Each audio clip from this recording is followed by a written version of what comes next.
Safari ചാനലിൽ ജോലി ചെയ്യുന്ന പല കുട്ടികളും ബിടെക്കുകാരാണ്. അവര് ബിടെക് കഴിഞ്ഞ് വന്ന് ചെയ്യുന്ന പണി വീഡിയോ എഡിറ്റിംഗാണ്. ഞാൻ ഈ ഇന്റർവ്യൂ ഒക്കെ കഴിഞ്ഞ് പിള്ളേരോട് ചോദിക്കും, നീ എന്തിനാണ് പിന്നെ ബിടെക്കിന് പോയത്? അവരൊന്നും അച്ഛനും അമ്മയും കൂടെ നിർബന്ധിച്ച് വിട്ടതാണ്. അവിടെ ഇങ്ങനെ സപ്ലി എഴുതി ജീവിതം പോയി. അവസാനം ഞാൻ തിരിച്ചറിഞ്ഞു എൻ്റെ മേഖല വിഷ്വൽ മേഖലയാണെന്ന്. 6-7 കൊല്ലം അവന്റെ ജീവിതം ഏറ്റവും നരക തുല്യമാക്കി മാറ്റിയതിനു ശേഷം അവൻ തിരിച്ചറിഞ്ഞു ആ മുടക്കിയ പണവും സമയവും ആയുസ്സും ഒന്നും അവന് പ്രയോജനപ്പെട്ടില്ല, അവന് വേണ്ടിയിരുന്നത് വേറെയാണെന്ന്. ഇതാണ് ഇന്ന് നടക്കുന്ന വലിയൊരു പ്രശ്നം. നമ്മൾ മാതാപിതാക്കൾ ദയവ് ചെയ്ത് നമ്മുടെ സ്വപ്നങ്ങൾ, നടക്കാതെ പോയ നമ്മുടെ സ്വപ്നങ്ങൾ മക്കളിലൂടെ നടപ്പാക്കാൻ അടിച്ചേൽപ്പിക്കരുത്. അവനൊരു വ്യത്യസ്തമായ ക്രിയേഷനാണ്.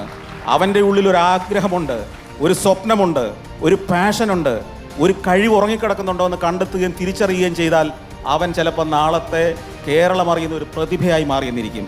ആ പ്രതിഭയെ ചെറുപ്പത്തിൽ തന്നെ ഇല്ലാതാക്കുന്നതാണ് നിലവിലുള്ള നമ്മുടെ വിദ്യാഭ്യാസ സമ്പ്രദായം എന്നാണ് എൻ്റെ അഭിപ്രായം.